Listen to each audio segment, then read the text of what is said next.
Casey, honey, welcome back to the show. I am so excited. I'm so happy to have you here. I am loving the poster of the book, Good Energy. And that is what we're going to be talking about. Like, one of my favorite mantras is like, you feeling good to feel good, like, and I feel good energy. So when I first heard the title of your book, I literally got chills. I was like, this is literally in my sphere of everything that I believe to be true. I think good energy is the ultimate currency. And so this is just one of the many ways I know we're so aligned. Absolutely. When I think of you, I think of good energy, and I'm so grateful to be having this conversation. Me too. So the book is coming out, and I want to just dive into some of the things you and I were just really talking about in terms of how to show up today and how to serve. And I just love that you just show up from such a heart-centered place, and that you live and embody the work and the mission that you are here in the world for. And so I want to just jump right in, because I know that I think this is your fourth time on the show. So I'm so excited. I can't believe it. I'm so honored. Thank you. But I'd love for you to come on and share, what is the good energy message? Like, when you were thinking about this book, when you were thinking about the mission that you are here on this earth for, what is that? And how does that translate in supporting so many people right now? I love that question. To me, really, on its surface, good energy, it's a call to the healthcare system and to individuals to orient the arrow of all our energy towards health to the real core of the issue of what's keeping us back in our modern world. And that is metabolic dysfunction. It's a problem in how our cells fundamentally power themselves. It's a problem in how we convert food energy to cellular energy to power our lives. We know this is affecting the vast majority of American adults, 93% of American adults, and now so many of our children. And this is ultimately a problem with how our life force is generated from within our cells. That is metabolic dysfunction. And we are spending so much time, so much energy focusing on health in this country. $4 trillion of healthcare costs. A huge amount of our per capita income goes towards, health investments. And unfortunately, in the face of that, Americans are actually getting sicker every year. We're getting sicker. We're getting more depressed.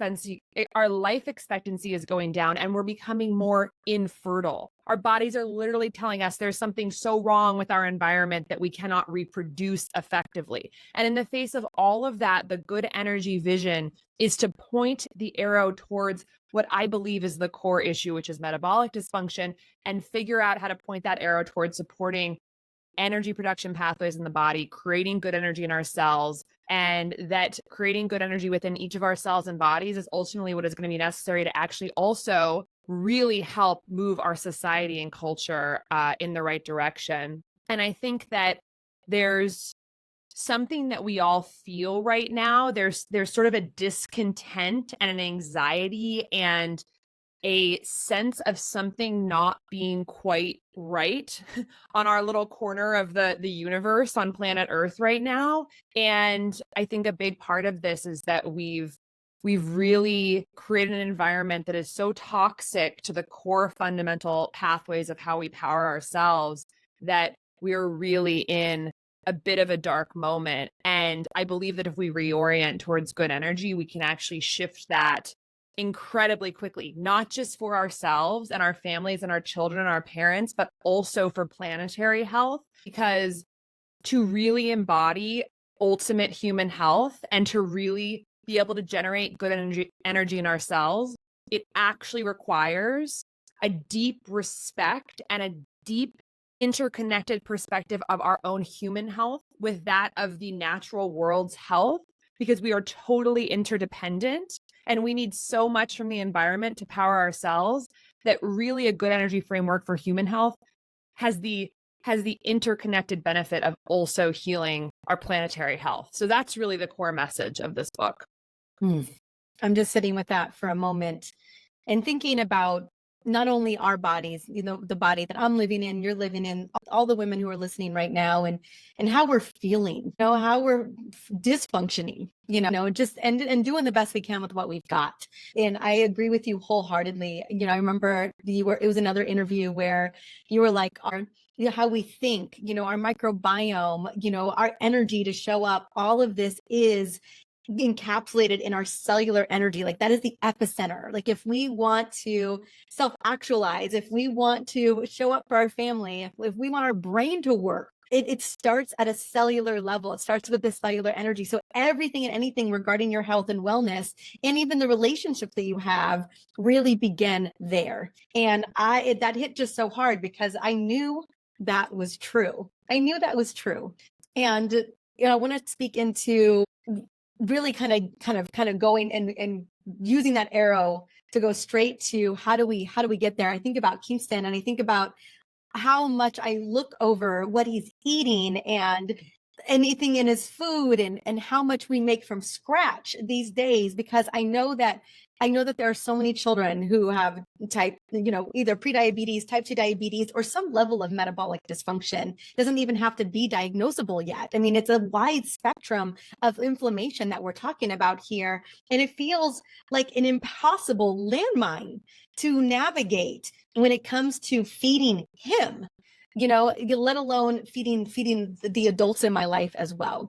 And so I want to speak into what are some of the things that you talk about inside of the book that can really shift the way that we eat, that we fuel our metabolic health, that we can begin to easily implement.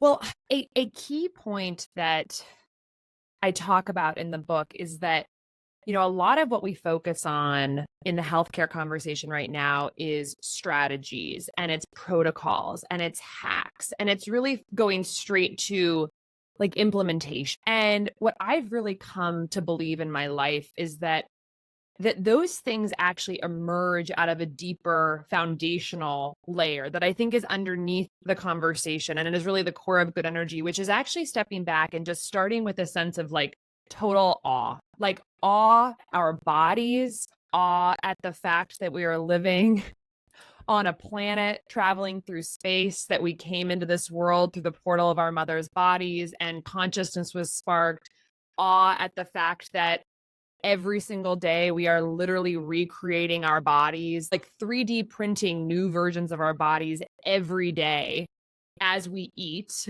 And the ink for that printer of our bodies is literally food. Awe at the fact that our mitochondria are entirely inherited from our mothers. Awe at the fact that mitochondria are also like remnant bacteria that live inside our cells and make energy. Like there's just so much miraculousness to our bodies. And my sense and my feeling is that in the mainstream health conversation, in the sort of mainstream healthcare culture, it's become joyless. It's become desanctified. And in that, a lot of these strategies and sort of hacks that we implement just feel hollow. They feel hard to implement. They're not part of a bigger picture, cohesive sense of sort of what we're doing and where we're going. So that's just one thing I would say, which is just that like finding ways to cultivate awe in the journey of food, of eating, of nourishing ourselves, nourishing our families, I think is the thing that has made it so much easier for me to do these things day in and day out. Like really looking at food and looking at it and thinking like, this is going to be the me of next week. Like when I take the food home from the farmer's market and I lay it on the counter, and I sometimes will take a photo of it and I'll show it to my boyfriend and say, this is us of next week. Like what we're looking at. What are the properties and qualities that you want to be next week? And then seek out, the food that's going to help you get there. So that's really, a section of my book is called Finding the Awe in Food. And I think there's really, something to that. And then you back up and, you can get a lot more practical with it, which is like truly like, what do I need to put into my meals that's going to help me cultivate good energy? And to me, it boils down to like 5 main components, like true just molecular components that like we want to get in each of our meals. And I lay these out in the book, and it's micronutrients, it's omega-3 fatty acids, probiotics, healthy protein, and fiber. And if you in every single meal, ideally, at least in the course of a day, can get those 5 components, what that's doing is essentially meeting the needs of your cells to be able to produce good energy. So a strategy that I find really helpful is to really familiarize yourself with what are some of the best sources of each of those things. So really high micronutrient sources, omega-3 sources, probiotic sources, protein sources, and fiber sources. Stock your kitchen with those and have those mental lists of your top 3 or 4 favorite of each of those. And then cooking is really almost like a mixing and matching of those components. It's just an algorithm that's kind of always in my head as I'm like, if I'm making a breakfast, it's like, how can I sprinkle on all 5 of those things? And I think in the book, I talk through why each of those components specifically facilitates essentially meeting our cells' needs and then how to get them. And I think an important orientation that we have to remember is that like food is the way we communicate. It's one of the key ways. Food is one of the key ways that we communicate with our cells. It's the way that we talk to them. And food is information that essentially tells the cells like what we want them to become and what we want them to do. And so if symptoms are arising in our body, in large part, it is often due to kind of unclear communication with ourselves through food or not meeting the needs of ourselves through food. And so that's where, really understanding and tuning into our symptoms and, drawing that back towards like, okay, well, have I been giving my cells what they're expecting and what they need is just sort of a helpful way to not feel so hopeless when we're dealing with symptoms, but really sort of trace it back to like, have I been giving them the things that they're expecting to do their work so they can make good energy to power my life? I love that so much. I remember when I was deep in Michael Pollan's work, and this was a time where almost everything was coming from the farmer's market in my life. And a lot of our food comes from the farmer's market. And the same thing, Casey, we would lay it all out and we would look at it and we would know this was going to be our future brain. This was going to be what was going to power our cells. And there was, we're talking fiber, micronutrients, antioxidants, the color of the rainbow. And then you're right, it was about putting it all together. And it still is so much about that journey. And that's really what I was talking about, is that it's really this foundational piece that I think you and I really want to impart here, is that it's about these really important macro and micronutrients that I think a lot of us, it gets lost in the sauce. It doesn't have to be so complicated. And so I know you and I talk about metabolically healthy meals and food all the time, and those are very much my categories. And then the removal of the things that are not going to serve us, the type of chemical messengers that we're not looking to create or have conversation inside of our body, but that it's back to the basics. And, we live in a very crunchy beach town here called Lucadia.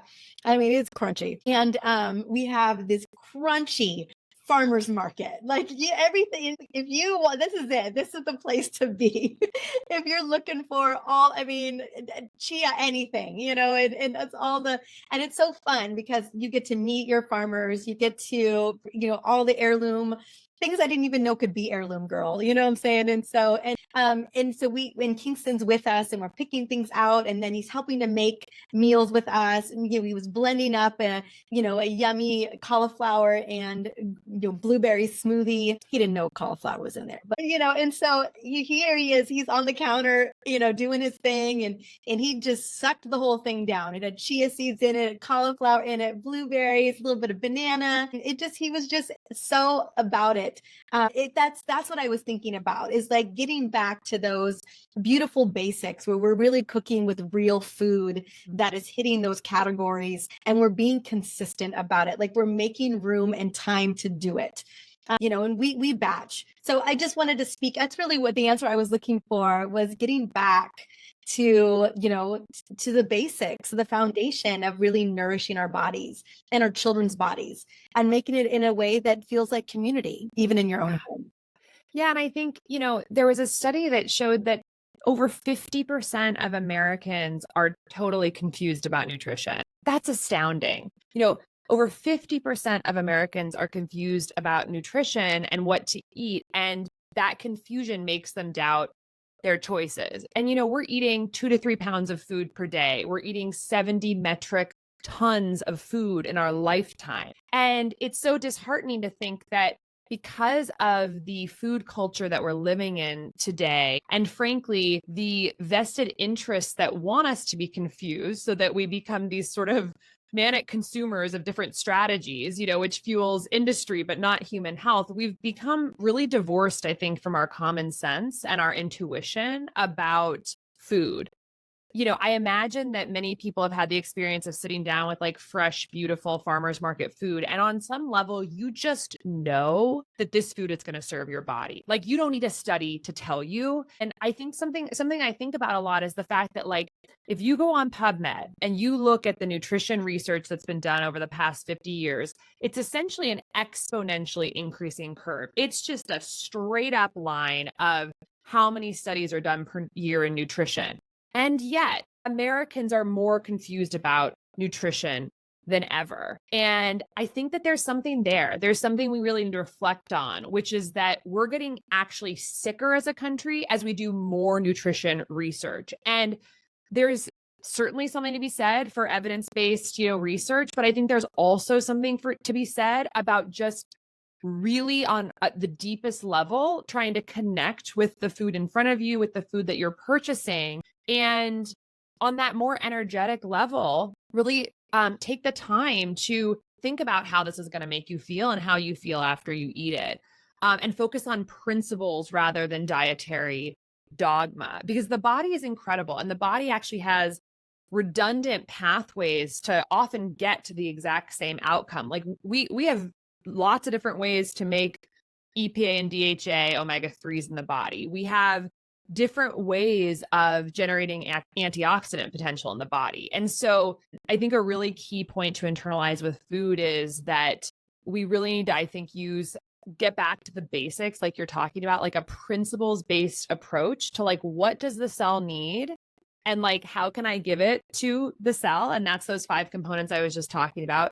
2 is like, how does this food look and make me feel and connect with it on that sort of more like relational level? And then the third piece, which is the beauty of the time that we are alive right now, is that we can literally use our biomarkers and the amazing access we have to our own biologic information to actually understand in short iteration cycles how the food we're eating is directly affecting our cellular biology. And so between those 3 things, I honestly would say like we can actually move away from just obsessively trying to figure out like based on influencers and doctors and papers, like what the right diet is for me based on that, and actually move towards like just really trusting ourselves and having the feedback loop with our own bodies, both on that, symptom and energetic level, but also on the biomarker level. You do not need to be confused. You can move towards understanding what is exactly the right dietary pattern for you based on both those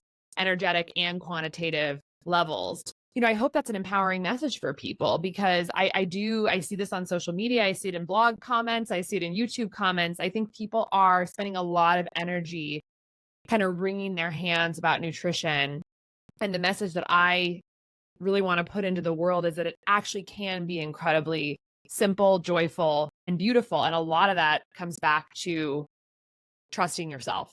I want to speak a little bit. I would love for you to speak more into trusting ourselves. And yeah, oh my gosh, we're being torn in so many different directions. We're being told that, well, we can fast track it with this for like 90 days or whatever it may be, whatever type of thing. And, or whatever type of dogma they land on, just to try this for a minute. I mean, there's just you're right. There's so much out there. It used to not be so complicated. And I would love to speak into really trusting ourselves. Obviously, each of us are unique. And what type of technology can we be using to really monitor our own personal chemistry and really what's going on with our markers to make real-time decisions about what is serving us and what is not? Obviously, there's some things that are 100% not serving, but then we can get a little bit more nuanced depending on the person. Yeah, absolutely. So Well, first to speak to sort of like the bummer of it, which is that like there's three things that we just know are not positively impacting our health in my worldview. And those three things, I think, again, to limit confusion, like these are things that I don't think really any human body needs regularly, which is refined added sugars, refined processed grains, and refined industrial seed oils. Those three things, they just don't really serve our cellular biology. So that's that we have the five things that I think should be included in the diet, and then three that we can just safely say like those aren't serving me if I'm eating them regularly. So that's one piece of clarity I think we can have. And so this is, of course, there's 50 names for sugar, really trying to move away from them. The ultra bleached white flour products that make up so many of the products on our shelves, not serving our cellular health. And then the industrially refined and ultra processed seed oils like the corn oil, the soybean oil, canola oil, vegetable oil, safflower oil. These are not really doing much for us at all. So then moving into the question of like learning and the feedback from your food of whether it's serving you, there's two main pieces that I think about. One is our own body awareness. And so this is really examining what are my symptoms after eating telling me? How do I feel after eating? And what is that indicating to me about my food? And then the second piece is our personal biomarkers and lab tests. So this ranges from labs that you would either get done in by a phlebotomist, like an actual blood draw. So this is things like our cholesterol and our triglycerides and our fasting glucose levels and our insulin levels and our liver function testing and several other tests that give us a peek into what our diet is doing to us over the longer term. And then there's the real-time biomarkers, things like continuous glucose monitors, which can tell us about literally in real time how the food we're eating is affecting our glycemic variability, how much our blood sugar is spiking and crashing after meals. And so together, that combination of body awareness and personal biomarkers and lab tests together can really answer the question for you of whether you're on the right diet. And I think what it takes from us as individuals is to really, commit to a strategy with curiosity and to check in on the daily level about how we're feeling and on our symptoms over time and the trajectory of those, and then making sure that we're committing to getting lab testing semi-regularly to understand how things are going if we are trying to make progress towards a health goal. That's how I tend to think about it and frame it. Perfect. Yeah. And I always tell my community at least annual labs. Yeah. And I give the list. Yeah. And then if you're seeing things that are out of range, especially in the metabolic biomarkers, then to even look deeper into that, maybe on a quarterly or at least biannual basis. Yeah. Yeah. I think that, especially if you're making some pretty significant dietary changes, I really think like a retest of metabolic labs and some of the nutritional biomarkers after 3 months, maybe 4 months, can be incredibly empowering because you're either going to find out like one of two things: things are getting better or things are staying the same and getting worse. If things are staying the same or getting worse after 3 to 4 months, then there needs to be a tweak in that dietary strategy. Something's not working. And if things are getting better, that's incredibly, incredibly motivating. I've had patients who have dropped their triglyceride levels by 150 points in 3 months. And so that piece of information coupled with, fasting glucose is dropping 5 to 10 points, and maybe their A1C is dropping a tiny bit.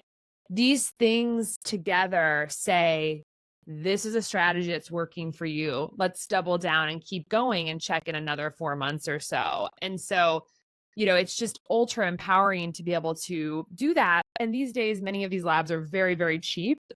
One message that I really want to get across to people is that I think every single adult has the capacity to interpret their own metabolic labs. They are not something that you need to necessarily depend on your doctor to do. And unfortunately, the reality is that the average doctor in the mainstream system actually doesn't really know how to properly analyze metabolic labs, because I can say from firsthand experience that I did not learn how to truly think about underlying physiology in a patient through the biomarkers. I learned a lot about how to like turn little knobs on medication. I'm sorry.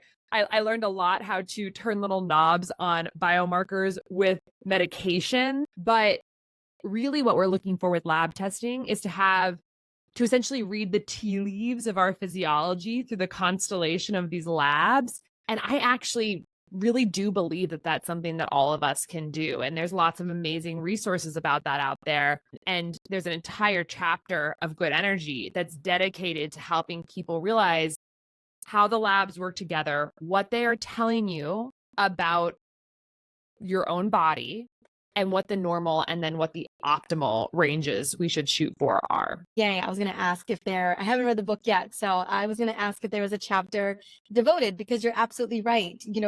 They're kind of looking to see if you're out of range or not. They're not going to give nutritional recommendations around. Sorry, Mariza. A bird just flew straight into my window. I'm so sorry about that. I didn't mean to interrupt you. Sorry. So sorry. We might have to start that one over. Yeah. Sorry. Ooh, okay. I am so happy to hear, because I haven't read the book yet. I'm so excited to get a copy, girl, that you are going to have a chapter on that, because I do think that a big part of empowering ourselves is knowing what our metabolic labs are, what our biomarkers are, and being able to kind of not take that information ourselves and make those tweaks. That is so powerful. I would say that most doctors, like I went into I have my physical exam. I just did a reel on this, and girl, I had a list of labs, because I can obviously run my own, but I pay insurance, we pay a hefty amount of it. And I'm like, let me just ask for all the things. And what was interesting, my doctor, who is very sweet, and she can only do what she can do. And I'm aware. And I don't say that, but I know it. And I was asking for an ApoB and a couple other ones that I really wanted, fasting insulin, and again, I run those other places too. But I was like, let me just ask. And she's like, she's like, all of your metabolic labs or your lipids, there's no indication for you needing this. She's like, what's so disappointing is she's like, unless your labs are starting to go out of range, it's not an indicator for you to ask for these other labs. And I was like, it's so crazy to me that as a 44-year-old woman who is in perimenopause and lipids are changing for so many women, and our cardiovascular risk just massively increases by the age of 50, that we wouldn't get a baseline marker for some of these really important cardiovascular markers. And so I was just mind blown. I was like, I'll take what I can get, and I'll just go and get it. So I'll do that. But it was an interesting conversation. And honestly, and not that she couldn't read them, but it's just based on whether she was going to give me statins or not, which again, everything is dialed and optimal. But she's like, ultimately, that's all they're looking to see, is whether I am diagnosing you with statins. It was just really, it was just heartbreaking to have that real conversation with her, and just to know that this isn't the place. It's like trying to get milk from the hardware store. Yeah. And this is why it's the most exciting time really to be alive, because it is actually the first time in human history that we can get these labs, get them outside of the conventional doctor's office, and have the educational resources to interpret them.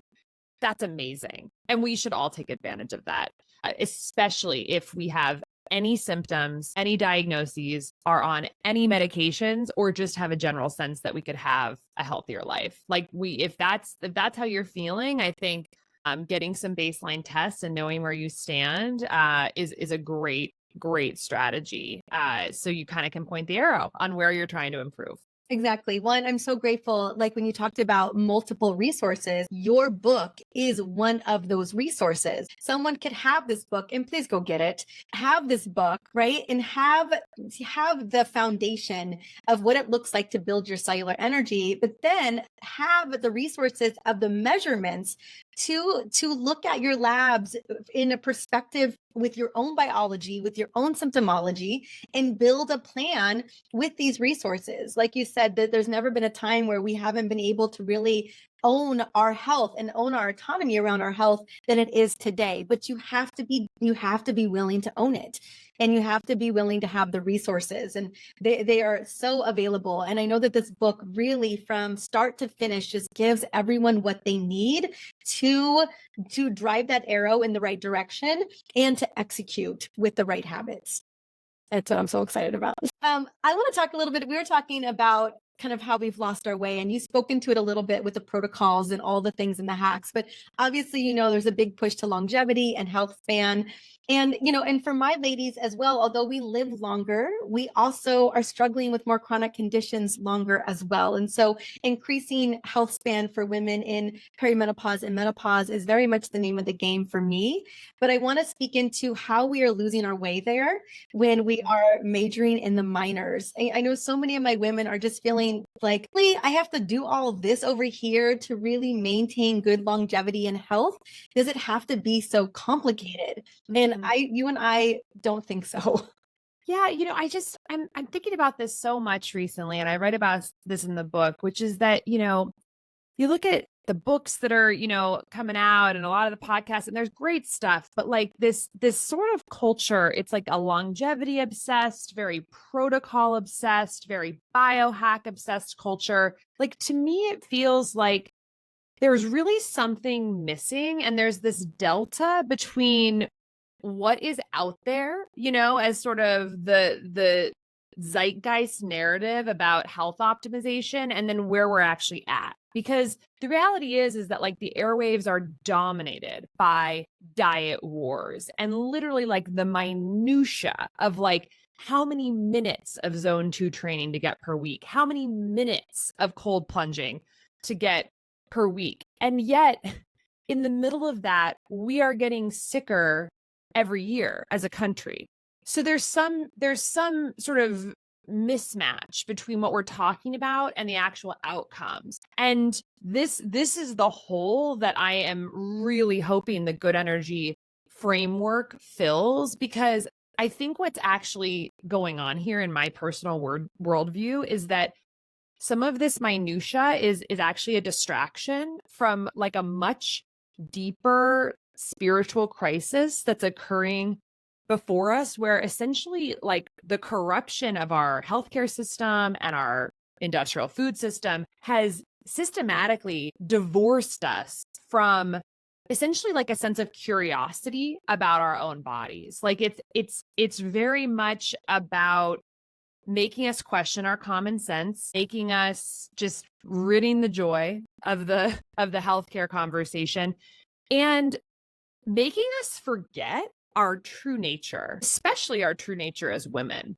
as what I would consider just like completely divine beings that are on this incredible cosmic journey, right? Like that started at the Big Bang, and we are just like continuing on through this incredible cosmic journey through eternity and infinity. And for this brief moment in time, like we have consciousness in this body that like can produce other bodies. Like it's absolutely miraculous. And I just really believe that connection rather than silos is where we need to focus on to truly transform both health as women, but also health as a country and a world. Like I very specifically chose the subtitle for this book to use the phrase limitless health, because that is what I am hoping for people. It's not just about like getting rid of your symptoms and, getting off a medication. Like we are here for a short time. We want limitless health. And I think true limitless health comes from an appreciation of our true nature as connected to everything else in the universe. I think there's multiple levels of connection. There's that we're missing in our conversation. One is that we have separated every disease and every symptom into silos. It's like there's Alzheimer's and there's arthritis and there's neck pain and there's fibromyalgia and there's migraines and there's perimenopausal symptoms and there's all these different things. And like the fundamental thing we're learning from the amazing molecular biology research that's going on and the cellular biology research is that actually at the root cause, so many of these different symptoms are totally connected by the common physiology of metabolic dysfunction, chronic inflammation, oxidative stress, and essentially our mitochondria not being able to function properly. We have a system where we have over 40 medical specialties that literally separate the body into the smallest little pieces and entrench this idea that we're these fragmented things that need to be essentially undergo whack-a-mole medicine versus a cohesive, connected picture of how we are one body. We have total disconnection from our soil, from the way our food is grown and produced and how it gets to us. We've been told to separate ourselves disconnect from our life source, which is ultimately the sun, to, stay indoors. We spend about 90% of our time now indoors, separated from our source. And then you look at social distancing, and there's been a disconnection even between physically interacting with people. And we know that loneliness and physical separation between other people is a primitive fear signal that drives inflammation. So on every level, there's been a disconnection between the parts of our body, between people, between us and our source material around us in the environment, sun, fresh air, clean water, our soil, how our food is grown. And I think one of the deepest disconnections in our very sort of like desanctified, despiritualized Western culture is actually like, we don't even look at the connection between like life and death and like an endless, beautiful cycle of renewal that's been going on since the advent of life. And so we're very scared of death. And the healthcare system abjectly weaponizes that against us by making us petrified and totally uncurious about this concept of death. And then they can basically grip us and make us do anything if we have the illusion that it's going to somehow, make us immortal. So all of that together, I think, is like what is missing from the longevity and optimization and biohacking conversation, because with these protocols and these hacks, it's very much built on a foundation of, if I just grab or do this one thing, everything will get better. But I actually believe it's a wholesale reimagination of what it means to be human and what we're really doing here and what our true nature is as like miraculous sprouts of life on this planet. And to me, if we can bring some of that beauty and joy and awe back into the conversation and curiosity, frankly,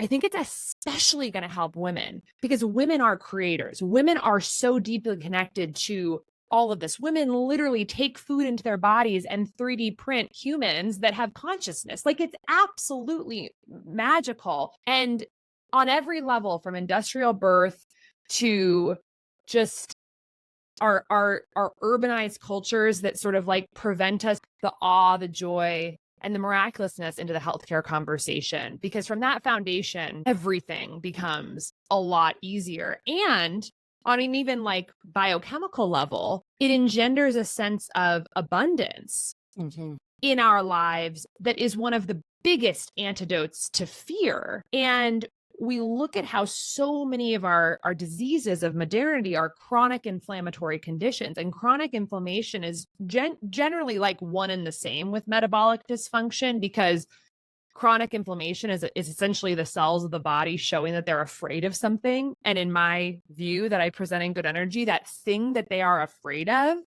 is the fact that our cells are deeply underpowered because of metabolic dysfunction. And what could be scarier to a body than an underpowered cell that can't do its work properly? So we get chronic inflammation that never goes away because the environmental toxic stew that we're living in that's creating the metabolic dysfunction never goes away. So you've got metabolic dysfunction, chronic inflammation. And one of the things that then absolutely perpetuates that is the psychological sense of scarcity and fear that we live in the modern world. So one of the best things I think we can do to start to ameliorate that cycle is to really get straight on abundance and give ourselves a deeper sense of safety in a deep knowing of our limitless potential as women and as humans, and let that start to wash over yourself. And I think a lot of really good things can sprout from that, including motivation to do all the other health behaviors that we talk about and that we know are good, but that need to be coming from a deeper sense of certainty than just, I heard it on a podcast. Yeah, it just reminds me of kind of the getting back to the fundamentals again of, getting back to earth, getting back to connection, getting back into what's going to fuel our body. And yeah, in the awe and wonder, I'll never forget my college biology class, my biology teacher who she just, we're looking at the cell. And she was just marveling. She's like, can we just talk about the miracle of all the organelles and everything that's happening in here? And it was just a whole lecture on that. And I was mind blown. But yeah, on the awe and wonder of bringing life into this world and connecting into nature. Yeah. So much of where we've come from, we've just lost. Yeah. And I agree with you there. We've lost it's just become more, what's the protocol? What's the hacks? And that's just kind of how we've all been programmed for so long now. And just kind of getting lost. And I know that there are areas where women and people are connecting back in, but it's not at a level that is making a profound difference. Because like you said, more and more of us are getting sick. I was just listening to an interview where it's guesstimated close to over 20% of adults have type 2 diabetes because of the majority of undiagnosed cases. It's far more than we think. And that's not the pre-diabetes. And that's, again, that's not the chronic inflammation that we're talking about as well. When we look at it all, that is such a majority of us, especially after a certain age. And my worry and concern is for how many of our children are coming into this, and how early we're starting to see these diagnoses as well. One of my dear friends, Dr. Elisa Song, she's got a book coming out. I'm so excited about it. And it's just looking at the metabolic health and the gut health of our children and how we're not putting the pieces together that this is an issue of inflammation and an issue of cellular batteries, not working properly, even at an early age. And that we may be looking at this for adults, but we're not putting the pieces together that the same things that are impacting us, in our 40s and 30s and 50s, or later is really happening to our children much earlier. So I think that's really the thing that I'm highlighted and really want to bring up is that it's happening to our children much earlier than it ever happened to us. And it's why it really needs to be on our radar. Absolutely. Yeah. I think what's happening to our children it's a scandal. And I think it's only I think we're going to look back at this time in history and just really be so disappointed with how we kind of went off course, because as adults, it's our responsibility to protect children. And children are just absolutely are getting sicker at a faster rate than adults. At this point in time, 30% of young adults are pre-diabetic, teens and young adults, 30%. That's almost entirely preventable. I would say it's virtually totally preventable. And these kids are not going out and buying their own food. These are children, and it's our responsibility. And somehow, the conversation gets so muddled. And I think we just need to speak very clearly about it. Like, as adults, we need to have the moral leadership and fortitude to protect our children. If we can't, what are we doing as a society? At this point in time, 77% of young adults are too unfit to join the military. 30% of teens and young adults are pre-diabetic. 40% of 18-year-olds meet the criteria for a mental health disorder. And 20% of teens have fatty liver disease. A lot of these conditions are things that a pediatrician would never see in their entire lifetime 50 years ago, like an entire career. Now it's just commonplace. And it's not even these chronic metabolic conditions. A lot of the conditions that we think are just kind of part of growing up, they are signs of metabolic dysfunction. I look back at when I was a teen, and I was happy and I was vibrant and energetic, but I look back and I was overweight. I was close to 200 pounds when I was in 8th grade, but I was 6 feet tall. So I kind of was just I was chubby, and I had really bad PMS symptoms, horrible cramps. I had a lot of jawline acne. I had some anxiety, like a lot of teens, but I definitely was would get very stressed out about things very frequently. I had very bad low back pain, which I kind of chalked up to sports. And so I look at these things and I'm like, oh my God, like I was sick. And I did not even realize it. I just thought I was a normal kid. And I got headaches a lot. I got migraines now and then. And I'm sort of like, as a whole, I kind of looked like, oh, she's just like a normal, vibrant, healthy kid. But in reality, those were all symptoms telling me that my body was not getting what it needs. And they were symptoms of my cells crying out for something different. And of course, now it's to meet the needs of my cells. But it's just astonishing to me that we now look at kids who are overtly sick and we basically call them, we say it's normal because so many kids are like this now. So we need to wake up and really start thinking about protecting our kids and protecting both the cells of our own body and the cells of children as we would protect like a helpless infant that like we need to basically meet all of its needs. And so it's really one of the saddest parts of, I think, of like the place and time that we're at right now is how we're letting down our children in terms of health. And we should demand our politicians do better as well. And that comes down to be actually absolutely uproarious about the idea that like the federal government is brokering deals with Kraft Heinz to put Lunchables in schools. We should be screaming at the top of our lungs on every platform about just generally, school lunches and what is happening to our children, what they're being fed, with government subsidies towards the food, and just so many elements that are just institutionalized. The way that we're allowed to market ultra processed foods, are allowed to market to children on TV. That's something that almost no other country in the world allows. Yeah, I think that we need to be a little bit louder about children's health for sure. I agree 100%. I'm so grateful Kingston's in a school where we make his lunches every single day, and kids aren't even allowed to share because they're really mindful about all of that, which I really appreciate. So Kingston isn't getting something from somebody else that he's not allowed to. It's only coming from our house, which makes me feel really, really good. And we're not allowed to bring treats or snacks to school. Like nobody is. If we're like, Valentine's Day is coming up. We're recording this before Valentine's Day, and Kingston's giving away food. It's food, but it's food erasers. So sweet.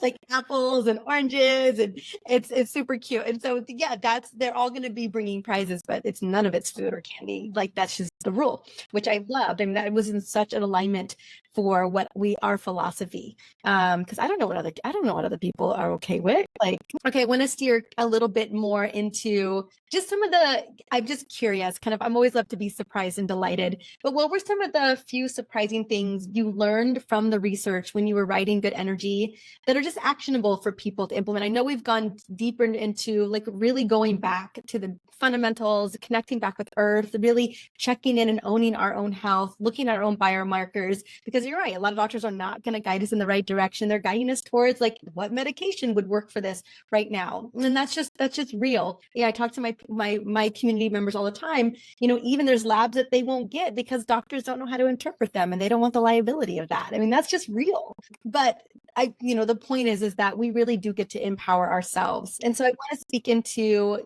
I know we spoke into obviously getting back out in nature, becoming more spiritual, deeper connections with the people that we love, eating metabolically healthy foods that are going to feed our cellular energy. But was there anything surprising that you were like, this is cool? Oh my gosh, that's such a great question. Yeah, there were just so much interesting research that I came across when I was writing this book.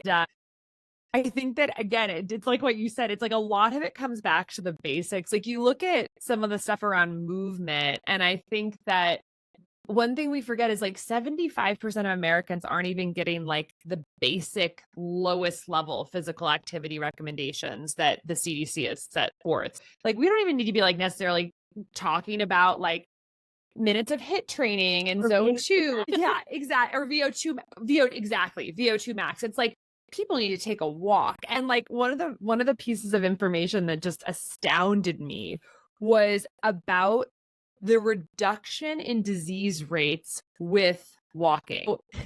There was a study in JAMA, so one of the like premier medical journals, that was over 2,000 adults. They were followed for almost 11 years, and they actually showed that those who just got 7,000 steps per day had a up to 70% lower chance of dying during the follow-up period than those that got fewer than 7,000 steps per day. Like if you had a pill that said over the next 11 years, you had a 70% lower chance of dying. And by the way, it takes like less than an hour to do.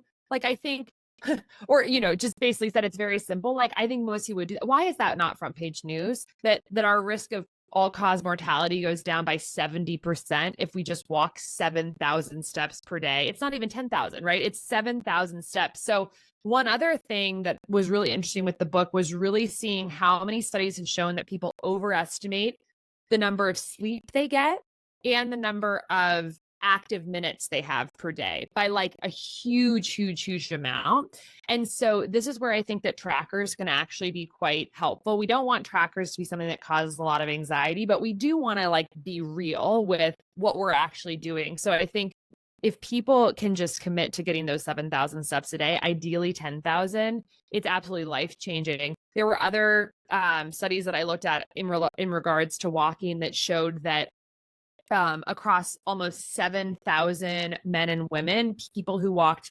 8 to 12,000 steps per day, so a little bit more, 8 to 12,000 steps per day had a 50 to 65% lower risk of death than those who took 4,000 steps or less per day. So again, and the one other fascinating piece of data is that the average American takes about 4,000 steps per day. That's just a huge opportunity area for us. And the key thing I think about steps that is really important is that it's not just about the steps. It's about the fact that we're moving major muscle groups frequently throughout the day. Like if you're getting 12,000 steps per day, you're probably moving a little bit throughout the entire day. Maybe some people are just taking one long walk, but that's really a proxy metric for like getting up and moving around more often. And something really fascinating about that biology that maybe even that we know actually is much more valuable than just exercising for like one like short period of intense exercise over the course of an hour, but then sitting the rest of the day, is that when you're walking, very low grade, easy movement and moving those muscles throughout the day, what you're signaling to your body is for the glucose channels within the cell to come to the cell membrane to take glucose out of the bloodstream to fuel the muscle. Just gentle walking, even standing, anything that activates those major muscle groups frequently throughout the day keeps the glucose channels at the cell membrane constantly taking up glucose and using it. Now think about the alternative, which is a person who is basically sitting most of the day, like the average American, and then maybe exercises for 30 minutes in the evening. Their glucose channels have not been at the membrane all day. Totally different physiology. So I like to think about that as I like motivate myself to stand at my standing desk or my treadmill desk, is like, I'm not just doing this because some paper told me to. I'm doing it because I'm physically pushing my glucose channels to the cell membrane to take up glucose out of the bloodstream and use it. So that was a really fun one. Another one that was very relevant to me, another really interesting factoid, was the power of slow eating. I am a notoriously fast eater and I love food. And this is a really great tip because it's not something that actually has anything to do with restricting food. It's just about slowing down what you are eating. And there was research I came across that showed that people who eat the fastest have a 4 times higher risk of metabolic syndrome than slow eaters. So no change in the food, just speed of eating, 4 times higher risk of metabolic syndrome. There was a different study that showed faster eaters had a 2 times risk of type 2 diabetes development. So this is just like a simple strategy. And so I really am trying now for myself personally to sit down, smell my food before I eat it, take a couple deep breaths, and try to take one deep breath in between each bite, which sounds so simple, but for a fast eater, it's actually pretty challenging. And I've noticed that I eat less. I'm calmer. My digestion is better. I'm activating the vagus nerve, which is rest and digest. And it's amazing to know that that's a strategy to essentially drastically reduce our risk of type 2 diabetes or metabolic syndrome. And then the last one I'll mention that I thought was really interesting and surprising was around the power of food journaling.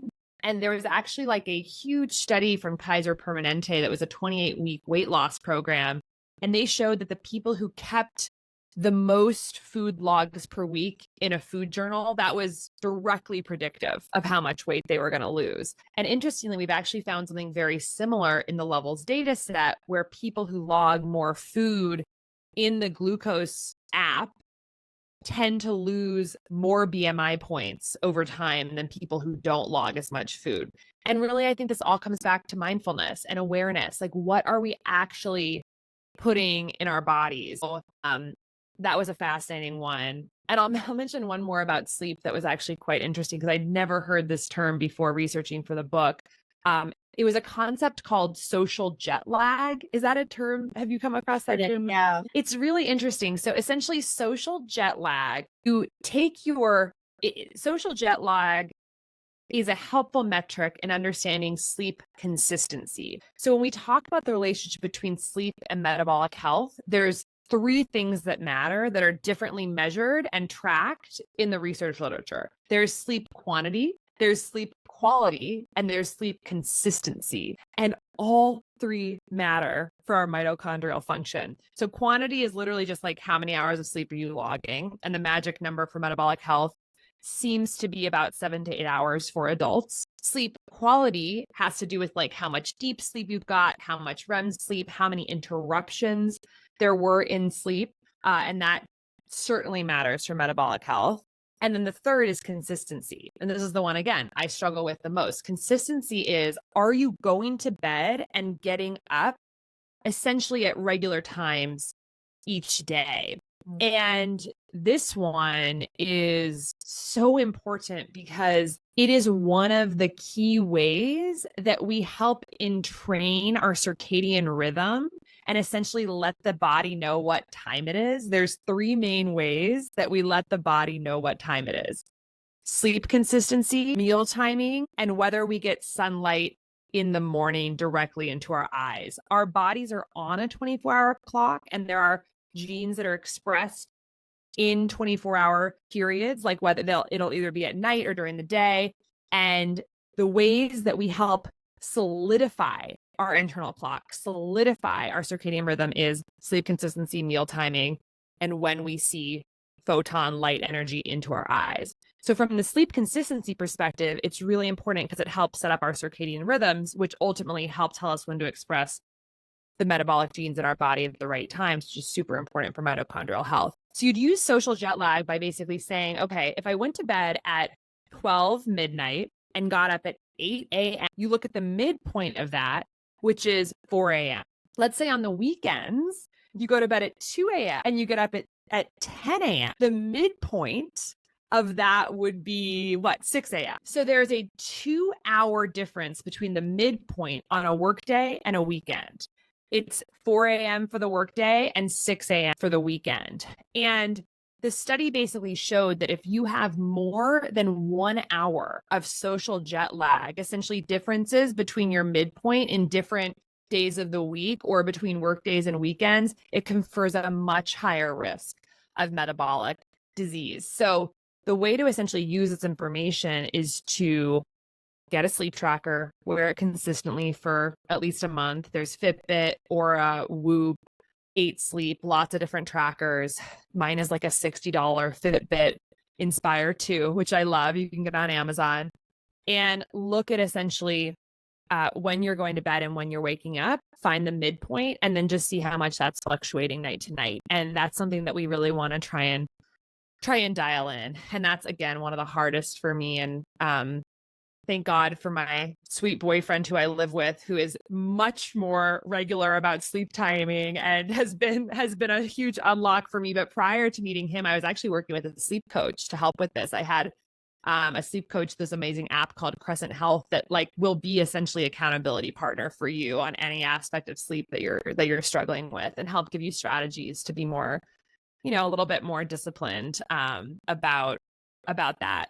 So those are just some of the fun, sort of simple but profound aspects of healthy living, that none of which really have to do with deprivation of any kind. Maybe the sleep consistency, because you have to go to bed a little bit earlier, but that can really unlock huge health benefits. Well, and I think it's so prevalent for my community in particular. I talk about that a lot, is consistent going to bed at the same time. So many women are struggling, particularly around sleep issues. And it's about like one of those big steps is consistency every single night. And so that's something I've been working on as well. And you're right, a tracker. But I loved all of that. All of that is so doable. And that's really what I was so excited about this conversation, is the lack of complication that it needed to be. Like we're getting so complicated where we need to get back to the basics. And walking is so profound. It's probably my absolute favorite longevity hack, honestly, it's that. And it's the consistent movement throughout the entire day. And ideally walking outside, getting outside. Like I loved doing the hike with you in the Palisades, just that's what I'm talking about, is like us getting outside in nature and then doing what we do, make sure that we're moving throughout the day. Like that is such a game changer, and the one that I am working on is definitely the mindfulness eating. And sometimes I'm helping Kingston with his meal and I have to really like stop myself, because he is eating at his own pace. And let me tell you, it's a very slow mindfulness, which I think, and here I am as a mama, just like next bite, like, let me help you. And I was like, let him do him, okay? Do not turn him into you. Like, which is like, let me just slam this and get going again. So that's where I really become aware, is watching my son take his time eating and really thinking to myself, like, I need to learn something from him. Like so I really appreciate you sharing that. And I think in that regard too, like one of the easiest ways to sort of trick yourself into eating slowly is to eat at the dinner table with other people.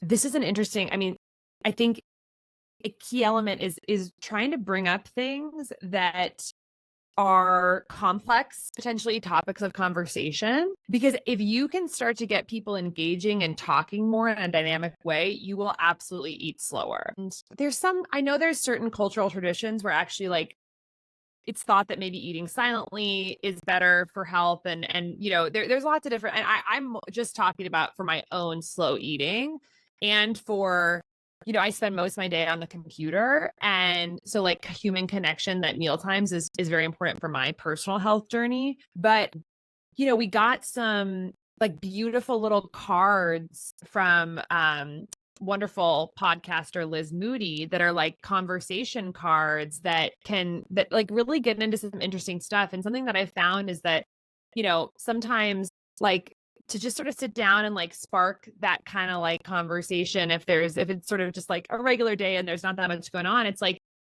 actually asking a question where people really unpack things, like it gets me to eat so much slower. And so that's just one thing to consider, is just like, kind of get those conversations going. It's a bonus because you get connection. And it also, if you're talking and someone else is talking, you just eat so much slower. So that's just a fun tip for people who are having trouble with the slow eating. Yeah. And it's a time for connection too. There's a lot of wins there. Yeah. Oh, this has been so powerful and profound. I'm so grateful for all the directions that we went today.